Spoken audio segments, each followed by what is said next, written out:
Hey, everybody. Welcome to the PromiseLand Podcast. Our goal here is to just dive deeper into what happened on Sunday, talk about the message, talk about current events at the church, and maybe give you a little behind the scenes look at what's happening here at PromiseLand. I'm joined with Pastor Emilio. How are you doing? Good.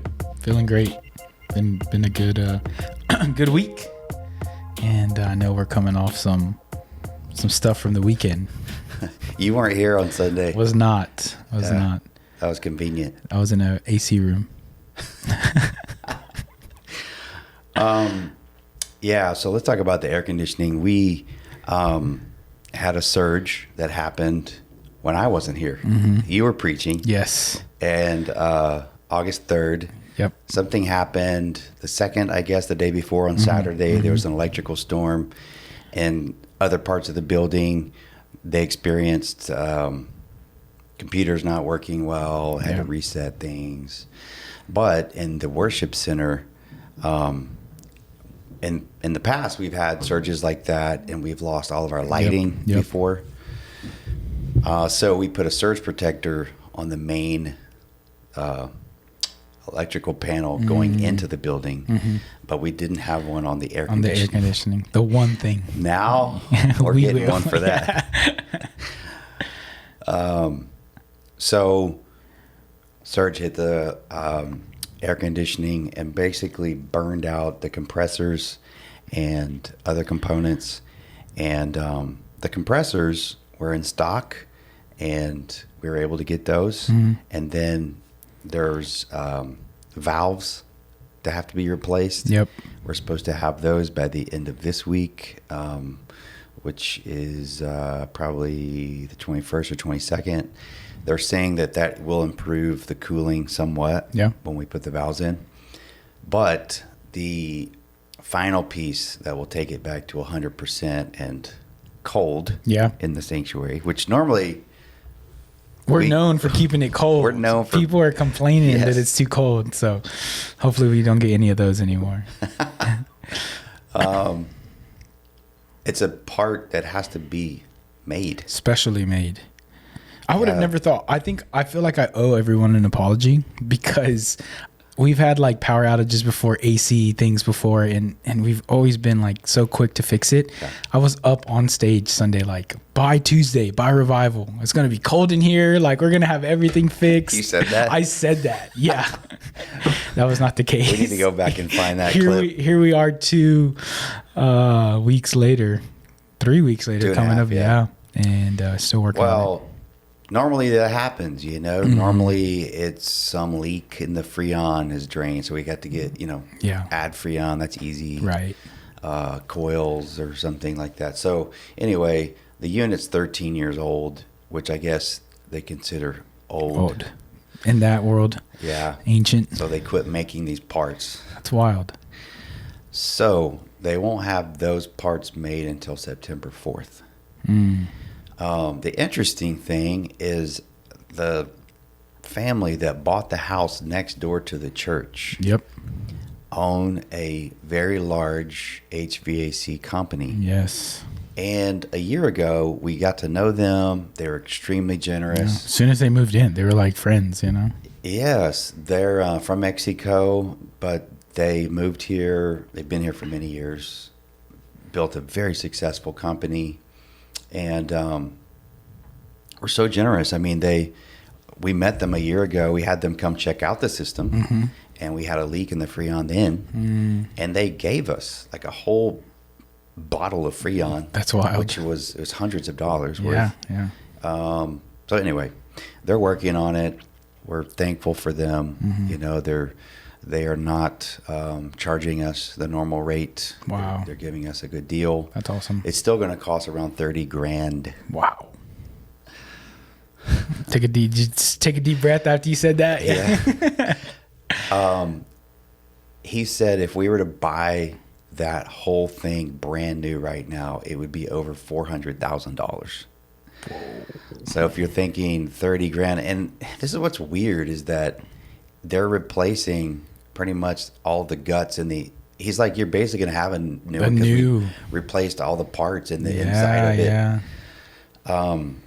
So that's a good thing. The other thing that's just so incredible is that our people at PromiseLand are so generous. Yeah. And the leadership of the church has been such good stewards of the money Yeah. that we have the money set aside Yeah. for this. Yeah. Now, we've filed a claim with insurance. Yep. And we're praying that they will cover it. Yes. It's probably 50-50 if they will. Mm-hmm. So you can pray with us on Be that. praying. Yes, absolutely. Yeah. So that's what we're facing. It's stressful as a Yeah. pastor because gathering is the most important thing that we do. Yep. And this is probably the second biggest season of the Peak year. season. Yeah. So Easter is the biggest. But back to school is the second biggest, Yep. especially with all the Texas State students. Oh, yeah. Thousands of Texas State students coming back to town. And as a pastor, man, it's so tough because I'm like, I just want our people to be comfortable. Yes. I want the flock, as a Yeah, shepherd, yeah. I feel so sensitive towards people. I want to take every excuse away for people to come to church. Right. I want them to be comfortable. Yeah. Yep. And at the same time, too, first impressions are huge. It's like you're saying, this is a season for us, too, where families that have never been to church make a commitment. We're going back to school. We're going to get our life in order. We're going to start, going back to church. Thousands of students are moving in from Texas State. They're Googling, this is like prime church shopping time for a lot of young adults and college students. Yeah. And sometimes you feel like you only get one shot to make a good first impression. And so all of that, even just going through that in our head and processing how that plays out with the situation that we're going through right now. But I think to tie it into the message on Sunday, I was talking about how Paul in 1 Corinthians 3 says, I planted the seed, Apollos watered, but it was God that made it grow. Yeah. And the whole point of that was you and I, the people, the humans, we have to sow seed. We have to till the ground. We have to water it. We have to prune it. We have to do all this farming work to build the church. Right. And we take it very seriously. And so that's what I wrestle with. Yes. Is am I failing to do the farming work the best I should? Yeah, that's a you put a lot of pressure on yourself though. I was just going back and re-listening to everything you were saying Sunday, and that was a very spiritual moment. And you were interpreting scripture from a spiritual sense of the, planting, gardening, pruning. And it says, but God does the growing. And in a practical sense, what's happening is you can control what you can control and you can't control what you can't control. Yeah. And I was just having meetings with our team today, and it's tough because the way the AC is going to be fixed, we can't control that. But what can we control? The way we show up, our attitude, the energy that we bring. I was telling him, if you need to bring an extra shirt because you're going to be sweaty, do it. But we're not going to come down on the way that we love people, greet people, set stuff up in the parking lot, and, invite. When you talk about what makes our church what it is, no one ever says how great the AC is. Yeah. It's how authentic people are and how welcoming and how, and you don't necessarily need 100% AC to be that. And we have to remind our team, our staff, ourselves, that there's only so much that we can control, and those things we're going to give God our best. And then we're going to trust him with growing. That's not our job. Yeah. I mean, if you look at Revival Week, Tuesday, Wednesday, Thursday, a couple nights we were at the Academy, one night we were here, but every one of those nights there were powerful God moments at the altar. There were powerful moments in worship. There were words that the speakers said that I think really resonated with people. And,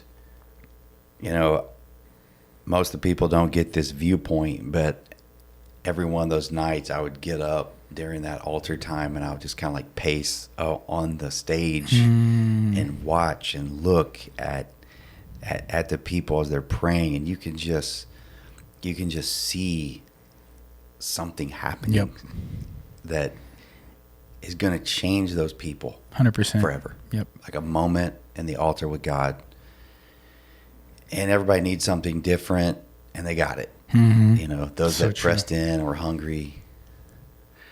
And then Sunday we went out to the river and baptized 219 people. Amazing. Which I think we baptized 220.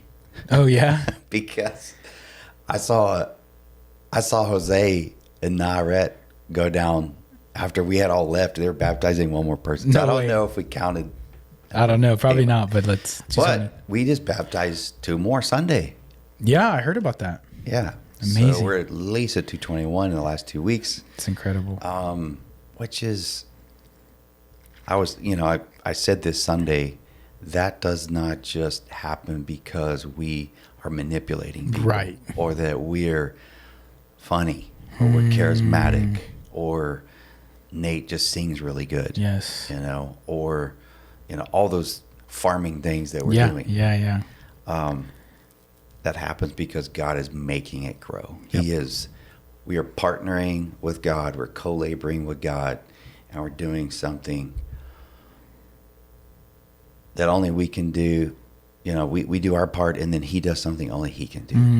The making it grow part. Right. So if we were to, for those of you that are listening to this, I think this is extremely practical in your everyday life.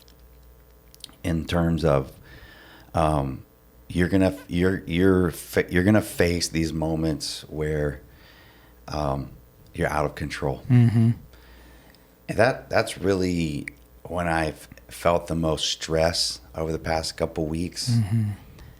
When I boil it down to what's happening, I'm out of control. You're out of control. I can't fix it. Right. I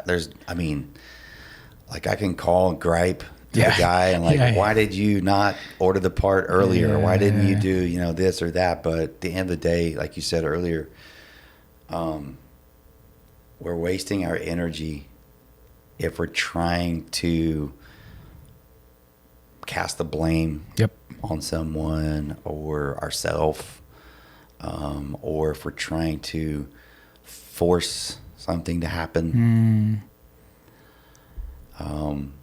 One of my favorite quotes from Jeff Garner is, when we lose control, control is not lost. Like when we've lost control in a situation, we have faith. Yes. That God is in control. So, that's what I've been thinking through over the past few weeks, mainly the past few days. Monday was the day that we got the news that it was going to be September 5th before it was fixed. And, man, I was like, what? Yeah. And then I was like, you know what, Jesus, this is your AC. And so if you want it faster, you know what to do. Yeah. And just have to really say, I'm a steward of this. I'm not the owner. And so this is applicable in every part of our life, whether it's parenting, financial, health. There's so many things about our health that we have no control over. Right. We can eat right, we can exercise, but at the end of the day, you can get a diagnosis of something that had nothing to do with how you took care of your body. Right. And then there's times we get, the doctors can't do anything. So whether it's our health or our money or, parenting, you're a new parent, you're starting to learn that sometimes there's a lot you don't control. Judah is his own human. Yes, very much so. Very much so. You can try your hardest to, okay, this is what we're doing. Right. But they're their own human. We can't fix it. We, as parents, we want to try and help them not learn the hard way. like, don't put your hand there. The door's going to close on it. Yeah, don't put your yeah. hand on the stove. Or with teenagers, it's like, don't look at your cell phone when you're driving down the road. You're right, right. It's like every stage there's something different. But it's just like it's this learning process, but it all comes down to the same thing. It's like, how much are you going to trust God that God is the one that grows the thing? And so, yeah, I think that we've gotten to a place, because, speaking on behalf of like the rest of the staff, everybody is kind of wondering the same thing, asking the same thing, considering the same thing, carrying the burden, maybe in different weights of it than you, but all with the same mind that, what are we going to do? We've had so many conversations about options and moving and buying different things. And then there's the whole thing of like, for me, in the control aspect of it, kind of more behind the scenes, a good indicator that I was not really trusting God is the way that my emotions would fluctuate with every piece of news that we would get. Mm-hmm. So it's like a good report and I'm good, a bad report and I'm worried. Yeah. It's like, it's a great indication of like, hey, you're not really trusting here. Mm-hmm. You're going from just like update to update, and then, it would be like, all right, this day, cool. Like we're going to do it. And then be like, oh, it's longer. And you're like, what? Like, what is going on? And just finally, like, when we had that meeting and getting to that point of like, okay, God knows what he's doing. We have to fully surrender, fully trust. Yeah. I think I've told this story quite a few times, but we were in the same scenario with Kennedy's diagnosis. Erica was pregnant. We would have to go weekly for sonograms. And every one of those sonograms were like, okay, this is it. This is where she's going to be healed. Like, we're going to go. We've prayed, we've fasted, we've believed. This is where God's going to show up. And every time it was worse. Yeah.